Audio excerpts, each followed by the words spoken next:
Okay, y'all. So this episode of Love and Marriage Huntsville is episode 7.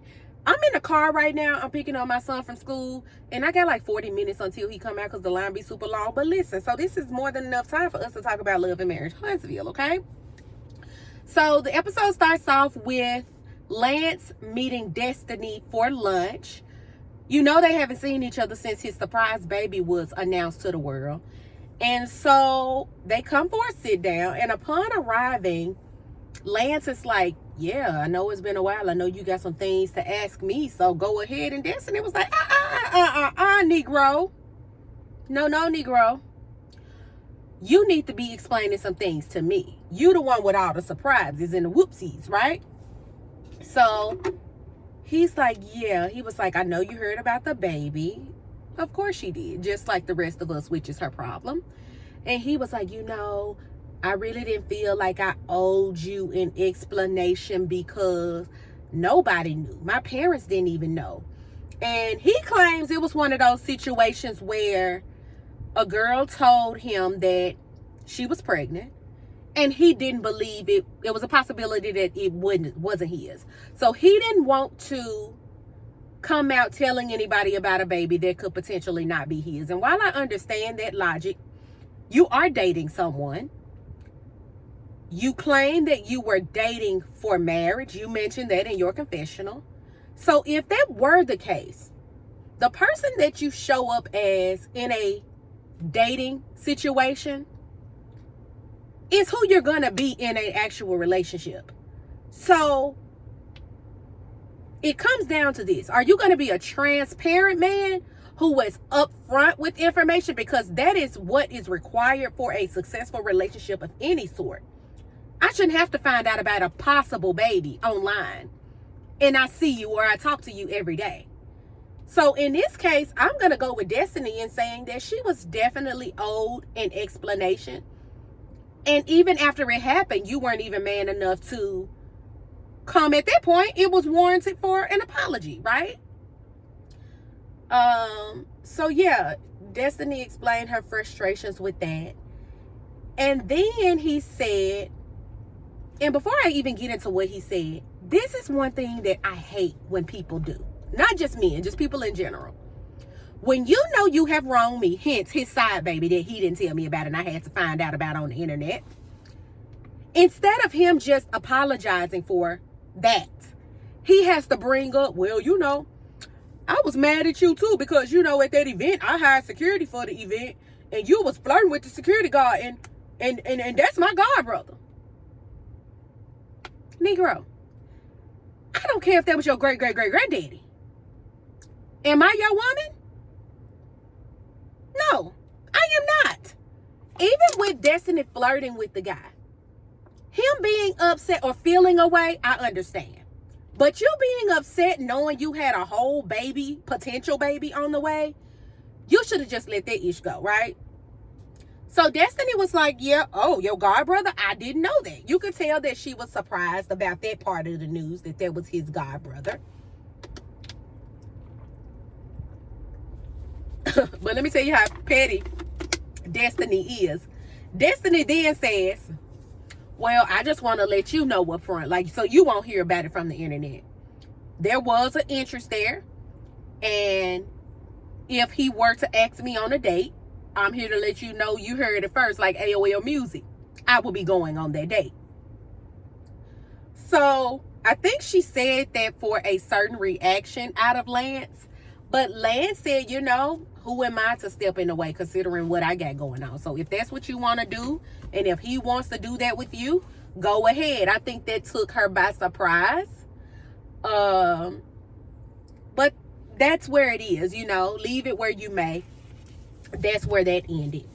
So if y'all watched the episode last week, and I didn't talk about that at all, I didn't review it, but on the last episode, y'all got to go back and watch it, because Maurice let Martell tie his ass up in that scene, accusing them of running a train on a girl, him and Marceau running a train on their woman. But in this scene, the very next scene after Destiny and Lance, Martell and Maurice, it's so many Marceau, Martell, Maurice, blah, blah, blah. But Maurice invites all the guys to, it's like a Top Golf type of situation, but I don't think it's Top Golf. So he invites, what's Trish man name? Whatever his name is. He invites Trish's man. Martell is there. He invites Lance, Chris Fletcher, and one of Ken's friends. So Ken is Trisha's dude's name, right? So he invite one of Ken's friends. And so they're all there. And initially I'm like, why would Maurice invite Martell? How he just tore his ass up in the last episode? You know, Martell even told this man, listen, I'm not lying about nothing that I said about y'all running a train on a woman. And if I'm lying, sue me. And y'all, ain't Maurice supposed to be a lawyer? What type of damn lawyer is he to get towed up by dumbass Martell? If you let Martell turn your ass up in your own field of expertise, that says a lot about how lousy you are at your damn job. Because Martell's slow. Anyway, I'm like, that just proved to me that Maurice was guilty. Because why would you? I understand this is a show. Furthermore, it's a job of theirs. But I would have never invited Martell after what the implications that he is putting upon me, right? I would have never invited him. So during this scene, I was like, oh, so I guess Marceau isn't gonna show up. But as soon as I said that, y'all, Marceau walked his old bald head ass through the door. And say what you want to say about Marceau. One thing that I can say about him for sure is that he understands the assignment every time. He understands that this is a job, and he understands his coworkers. He knows who he is dealing with when it comes to the Martells of the world. And one thing that I can appreciate about Marceau is that he does show up. He's not going to run away from no fire and no smoke. He going to be ignorant with you. He going to try to get under your skin and be antagonistic. He's an asshole, but he stands in his asshole-ish, right? So that's one thing that I appreciate about Marceau. He has always been Marceau. He doesn't shy away from who he is. He doesn't show up as somebody different. When he does what he does, you like, oh, that's just Marceau. And he ain't changing it. And I appreciate people like that because you never have to worry about who you gonna get. He himself all the time. So I like the fact that when he walked in, regardless of this whole debacle that they just had, just like when you get into gonna bop one of your damn coworkers upside the head, you can't just opt not to come into work. You can if you got some PTO, but you might get a damn point for just calling off and not scheduling the time. So I love the fact that Marceau still was like, hey, I gotta show up to work. And I gotta still address my coworkers, even if I want to knock his ass out. So Marceau walks in, he's like, what's up, man? How you doing? To Martell, and he moves on about his business. And you know a band. And y'all know what a band is, a bitch ass nigga. So Martell is definitely one of those. And they go right to his confession. Yeah, Marceau's walking in like we cool. No, he not walking in like he cool, you damn dummy. He walking in knowing he got to go to work and he got to clock in and you his co-worker. Now, that's what I would expect my man to do. Don't let no band be discourage you from coming to a work event or coming into any place. So I applaud Marceau. I respect him so much for just doing that because some people don't. Some people don't. They're just like Quad from Married to Medicine showing up at Letitia's bridal shower. But she knows she had to clock in. And did she clock in? Yes. And they better have paid her time and a half for the overtime. Okay? For all her pain and suffering and overages. So, at this event, once the guys get to talking, Martell sits down and asks Ken, I don't know why this was so random to me, so somebody help me if I missed something, because I haven't been really watching the show religiously. I said I wasn't going to even watch it because Mel wasn't on the show, but that's neither here nor there. So Martell sits down and proceeds to ask Ken, does he know Ariane? Y'all just sit with that. Why would Ken know Ariane? And why would Martell be asking Ken of all people? Is he trying to be funny and reenact that whole scene where he had to admit that he knew Trish and that he invited her over for a working out session that never happened? I'm not sure. But Ken was like, no, man, I don't know her, And he was like, y'all, do anybody know her? Because the last time I was with Marceau, he said that he knew something. Like he had information about who somebody she was messing with. And when I text Marceau Marceau was like, maybe I was mistaken. Maybe I was misinformed. And so Marceau was like, maybe I was misinformed.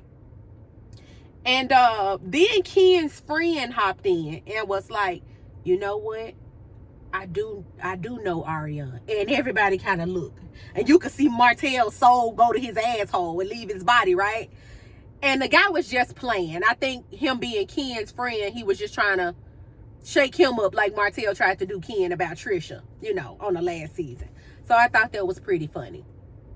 During that back and forth between Marceau and Martell wasn't pleased with Marceau's response that maybe he was misinformed when he said that stuff about he know a lot of dudes that Ariane is messing with. Because at that point, Martell doubles down on saying the things that he said about Tisha during their argument. He was like, yeah, why you sitting up there telling lies? I know the truth about Tisha. I seen it with my own eyes. And the reason that I know this show is heavily edited, because when Martell said that the first time at the park last season, Marceau and him was hot. They were going at it. But this time, it looked like it was cut off. You didn't even see Marceau's response. And I'm pretty sure that that was a response. But the very next scene, I guess they moved outdoors because it's nighttime at this point. And they are sitting around a bonfire. And the conversation continues between Martell and Marceau.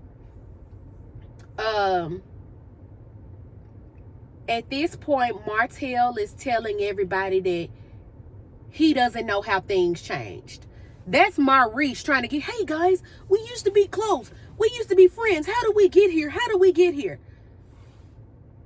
I don't know if Maurice is aware of how the editing is making him look, or is he just that damn dumb? Maurice gives me the energy of someone that wants to fix everything. Not because he misses a relationship with Martell.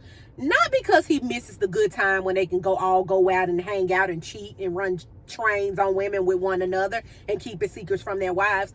Not because of any of those things. But I feel like he's doing it because he knows and he has seen firsthand that Martell is a loose cannon and he doesn't want any more of his business getting out. And when I say any more, because we do know that Martell is telling the truth about what happened in Vegas, right? Even though Martell is a narcissistic, egotistical, damn fool, I do not think for 1 second that he's lying about the things that they have engaged in together with other women. I do believe Martell. Unfortunately. And take that on record that that's probably the only time you'll ever hear me say I agree or believe Martell. Yeah, so again, Maurice is just doing this to cover his own behind. He doesn't want Martell to continue to sing. And I do mean sing.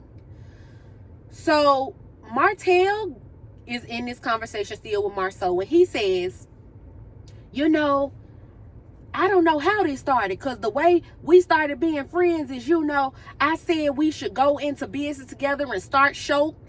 And you were working at the movie theater, trying to clown Marceau for being the general manager at the movie theater. And then Marceau comes back and was like, nah, he lying, because before that, even though I was working at the movie theater as a manager, I had 60 properties. I had 7 residential properties. I had a 60-unit apartment complex. And Chris Fletcher, they jumped to him and he's like, all of this sound like some BS. All of it sound like a lie, because why would you be a general manager at a movie theater if you had a 60-unit complex? That's enough right there for you not to have to work a second job. So somebody's lying. And Martell didn't have it like that either. And what Chris Fletcher could have went further and said is, you don't even have a builder's license. So let's not act like you got any business off the ground. Anything that you had or was trying to do with them was Melody's doing. Because you didn't have anything then, you don't have any business acumen, and you don't have anything to show for yourself now. And you would think, this is how you know a man is dumb, especially a man like Martell. You had a woman that paid your way through school. You had a woman taking care of the household, no matter how you try to discredit her now. That woman was the reason for y'all and the reason behind y'all's success as a unit. The fact that he has nothing now still, it's been 5 years and he still has nothing but a same tight turtleneck that he had that she bought for him when they was together. It's almost just laughable. And to still sit here and be arguing with these men, knowing you had nothing to do with the success of any company, is so laughable. And by the way, when they arrived to this golfing event, did y'all hear Martell trying to give the Fletcher's son Lance some advice about settling down? Talking about, yeah, find you a good woman, settle down, they can add to your household. Bro, says the person who fumbled the biggest fumble of all reality TV. Like, you fumbled a good woman. You fumbled your entire family for some coleslaw. For coleslaw, y'all. I feel so bad for Melody, but this is not about her. This is not about her. Move into the right direction, Letitia. Continue on your journey. This is not about her. This is about Martell. Hold on.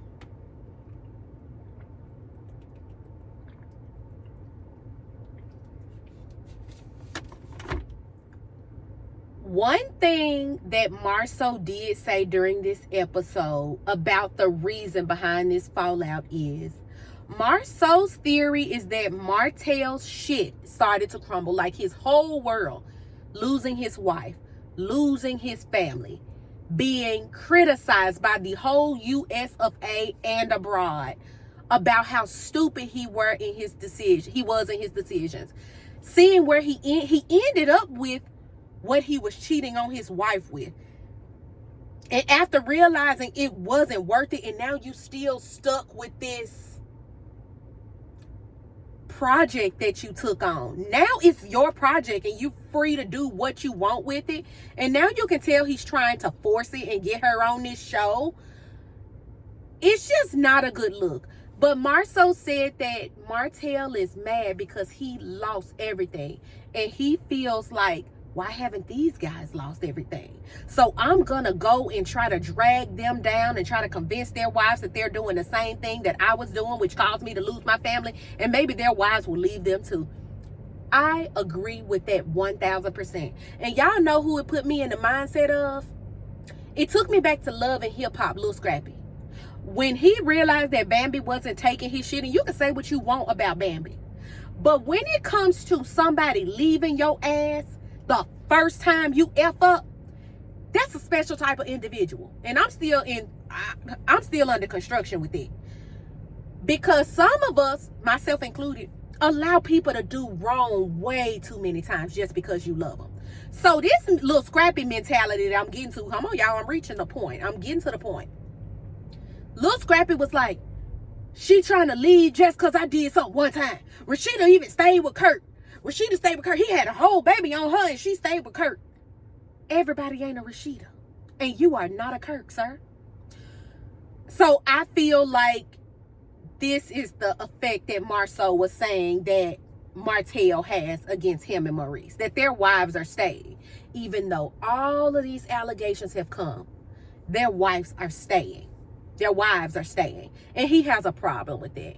And I would agree. Because Martell knows that these guys are cheating. So why is their wives not believing what I'm saying? It does not matter. Melody is in control of her life. Tisha and Kimmy are in control of theirs. And if they want to stay with their husbands, that's their damn business. Their husband is not a Martell. Okay? That's just that on there, and we're going to leave it there. In the next scene, Miss Nail is working out with the security guard who Destiny called herself hitting on last season. His name is Quan. So Quan, I guess he's a personal trainer. He was working Miss Nail out. That's her godson, because obviously that's her son's god brother. And so during this little workout, her son Lance walks in. And so they get to talking about the conversation that he had with Destiny. And I used to like Miss Nail, and I still don't like her. I'm kind of in between, right, at this point. I feel like Miss Nail it's natural to feel like you're involved, because this is always going to be her son, regardless of his age. But your son is a grown-ass man, right? And when your child is now a grown-ass man, he's a father, he's dating, and maybe this is too close to home because Destiny is her homegirl, somebody that she's counseled in certain ways or whatever. Great. But Nell is over inserting herself in this situation. Now she's mad at Destiny for flirting with the godson, which Destiny, granted, didn't know that was her godson or Lance's god brother. She's mad at Destiny saying, you know, you can't be mad at him. Men have needs, and you said you weren't screwing them. So, you know, if you weren't screwing them, we know a man got needs. But Miss Nell, that's an ignorant statement coming from a woman who has been cheated on. So was it that you weren't pleasing your man, Chris Fletcher?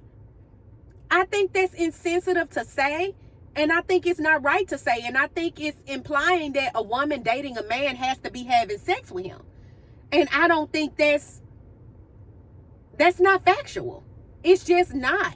So with Miss Nell overly exerting herself into kids' business, I think she should move on.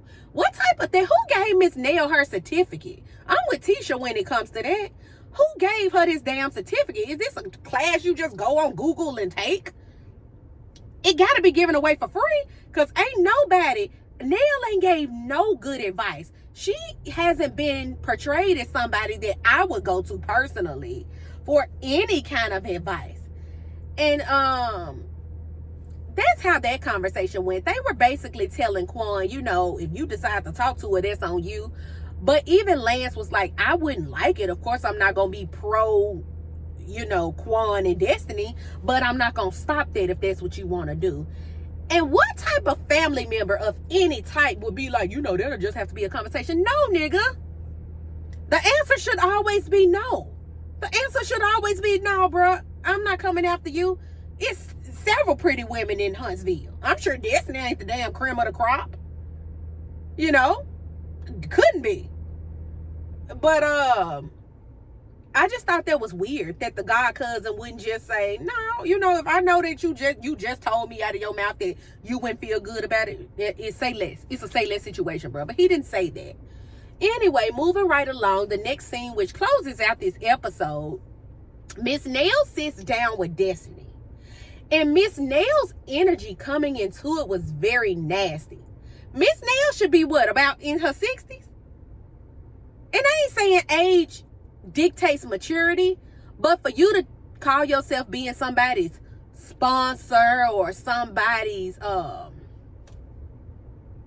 counselor, or, you know, I just don't see where this much animosity is coming from. She came at Destiny very aggressive during this conversation. She was like, you know, you were mad about, you know, of course I'm going to be mad. You were flirting with somebody in my face knowing you were dating my son. True enough, she's human. I expect her to have feelings about Destiny doing that. But you had too much passion in a negative way towards Destiny because of it. And I was a little bit shocked during this conversation that Destiny held her composure, because we've seen Destiny threaten to drag people for far less, right? Tiffany, for example. Stormy, for example. We've seen her get rowdy, Mel, for example, for far less. So the fact that she was allowing Nell to speak to her in a manner in which I feel like her aggressiveness would have been warranted, she didn't. She held restraint. And by the end of the conversation, I knew why. Destiny was like, you know, I didn't know that was his god cousin. You know, I didn't know that at the time, but now I do know. So, you know, I will take that for what it's worth. And she was like, you know, Miss Nell, you saying that you didn't mess with me like that or something to that extent. She was like, that really hurt my feelings, because you have been such a mentor to me. You have been a pillar. You have been kind of a mothering figure in my life. And she was like, you know, I'm not close with my mom. So anybody that I look to in that way and that I hold to a high regard, I cherish those relationships. And at that moment, you could see Nell's hard exterior soften. And I think that if y'all remember a prior season, Miss Nell said to Mel that she counseled Mel. And Mel was like, girl, you didn't counsel me. I got a mama for that. You didn't counsel me. And I think that hurt Miss Nell's feelings. She did tell Mel it hurt her feelings. I think that she was looking for that same response that Destiny gave her. Like, because even she told Mel, I was there for you countless of nights when you and Martell was into it. I left my mama's side when she was on her deathbed, when she was ill, to be there for you. And Mel was like, well, I thought you was just doing that as a friend. And while, yes, she may have been doing it as a friend, but acknowledge that I was trying to counsel you through those hard times with your husband. And we did see that on the scene where her and Martell were at the Fletchers house, and when Mel ended up throwing that glass at Martell. So I think she wanted that validation from Mel as well, but she didn't get it. And I felt like in this moment with Destiny giving that to her, she needed that. So hopefully with her getting that, we can start to see a more softer side of Nell, because I don't think we've gotten that from her. I just don't. So that concluded this episode. And it was quite messy, if you ask me. It was quite messy. What did y'all think about this episode? I am looking forward to the commentary from Carlos King. I know that usually happens on Monday Night Live, and I usually watch so I can get some intel of the behind the scenes, or if he has any additional input that he would like to add. I love listening to Dustin's perspective. Super intelligent. I love listening to Claudia. Super funny. Keep it real. I mean, it's a really good trio. And I also hope to hear from Carlos about Melody going live, because she did say some things about the network showing her reactions but not showing what got her to those things, like throwing that glass at Martell that I mentioned. So yeah, I hate to say this about Love Marriage Huntsville because I really wanted to hate it, but I kind of enjoyed the episode. I wish it would get away from a lot of the messiness. I know a lot of people say that, but we are drawn to mess. I don't like when the mess is trying to ruin families all the time. Just like Real Housewives of Atlanta, I don't like every season somebody is attacking somebody's marriage. And it's always like only one or two housewives. In this case, it's only Angela, ain't it? So I'm just like, I hate when they do that. So let's add some. We still like to see fun shit. We like to see good girls, trips, people getting along with a little fun shade. But I think these shows have steered so far from that it just don't even seem like it's possible anymore. So I would love for Love and Marriage Huntsville to get on some brighter times, right? So yeah, I look forward to next week's episode, and I look forward to talking about it with y'all. Please like this video, subscribe to my channel, and until next time, peace.